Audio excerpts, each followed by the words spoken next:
দুর্গাপুরের কারখানার ভেতর থাকা তেলের 3টি ট্যাঙ্কারে ভয়াবহ অগ্নিকাণ্ড। দমকলের 2টি ইঞ্জিন ঘটনাস্থলে।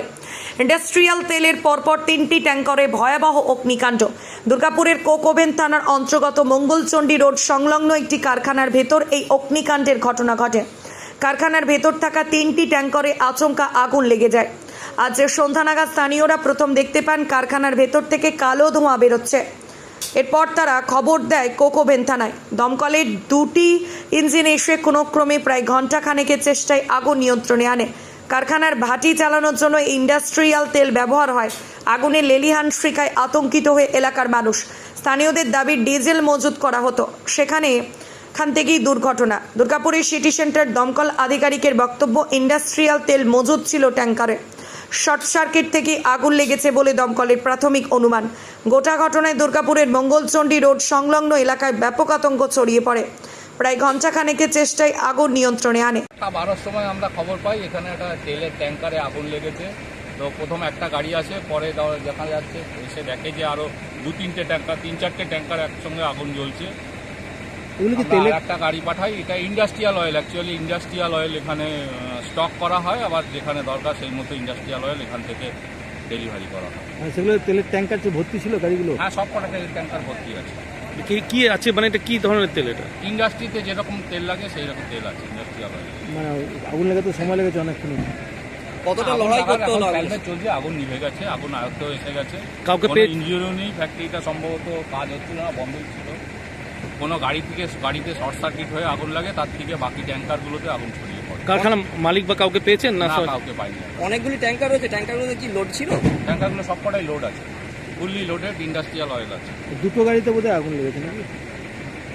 না, ট্যাঙ্কারগুলো ওখানে 3টে ট্যাঙ্কার দেখবেন বাদিকে রয়েছে, সেই ট্যাঙ্কার 3টেতেই আগুন লেগেছিল। আর গাড়ি একটায় লেগেছিল। 4টে ট্যাঙ্কার আছে, মোট 4টে ট্যাঙ্কারই লেগেছিল। আর একটা গাড়ি দাঁড়িয়ে আছে, তাতে কেবিন, টায়ার এগুলোতে আগুন লেগেছে। কটা ফায়ারের গাড়ি আপনাদের? 2টো ফায়ারের গাড়ি আছে। কতক্ষণ লড়াই চালাতে হলো আগুন? 40-45 মিনিট। আপনার নাম স্যার? সুদীপ চ্যাটার্জি।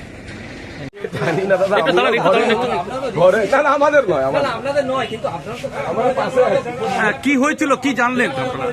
আমাকে অফিস থেকে ফোন করলো যে এরকম করে আগুন লেগে গেছে। যে আমি ঘর থেকে কিসে আগুন লেগেছে দেখলেন? ওই পাশে কারখানাতে। কিসে, মানে জায়গাটা কি? এটা বলে কিছু কেমিক্যাল প্ল্যান্ট। মানে গাড়িতে আগুন লেগেছে না কিসে আগুন লেগেছে? ওটা গাড়িতে প্রথম লেগেছে না, ওরা হয়তো রান্না বান্না করছিল, কোথায় লেগেছে? ডিজেলে হ্যাঁ, ডিজেল আর ওই কেমিক্যাল কিছু আছে। ট্যাঙ্কার এগুলো সব? হ্যাঁ, ট্যাঙ্কার। কটা ট্যাঙ্কারে লেগেছে? এটা একটা ট্যাঙ্কার তো দেখতে পাচ্ছি একদম। তার জন্য দেখুন না, আমার সব মেশিন টেশিন আমরা সাইডে সবকিছু বার করানো, বুঝতে পারলেন? কি না কোম্পানিটার নাম? ওটা জয়েন মহাবীর কেমিক্যাল। কি নাম আপনার? আমার নাম মিথিলেশ কুমার। ডিজেলের গোডাউনে ডিজেলটা এনে এখানে স্টক করতো, ভেজাল করতো, তারপরে অন্য অন্য জায়গায় পাম্পে সাপ্লাই যেত। আর একটা বিশাল বড় গোডাউন আছে লক্ষ্মীর আন্ডারে ভিতরে, যেটা কেউ আন্ডারের ভিতরে জানে না। রাতে সন্ধ্যাবেলায় গাড়ি ঢুকে রাতেই বেরোয়। কি হয়েছে, কি করে এটা বিশাল বাস্ট হয়ে গেছে। যে আগুনটা লেগেছে কি কারণে এখনো আমরাও জানি না। উনার স্টাফরা সব ছেড়ে চড়ে সব পালাইছে, মালিক কেউ নেই, সব পালাইছে। ভেজাল ডিজেল তৈরি হতো একদম। কতগুলো ট্যাঙ্কার রয়েছে ভিতরে? 6টা, টোটাল 6টা। একটা বড় 10 চাকা গাড়ি আছে, 12 চাকার গাড়ি আছে। গাড়িটাও ধরে কখন হয়েছে এটা? এই তো বিকাল 5টা 10-15 নাগাদে হয়েছে একদম। তোমরা কি করে জানতে পারলে? আমরা যে আগুন দেখে আমরা দৌড়ে এলাম। আমরা এখানেই সামনে বাসিন্দা, আমরা দেখে আতঙ্কতে আমরা দৌড়ে এলাম যে দেখতে যে এরকম হয়েছে। আমার নাম সঞ্জয় কুণ্ডু। দুর্গাপুর থেকে পরিতোষ শীলের রিপোর্ট, সোজা কথা নিউজ, পশ্চিম বর্ধমান।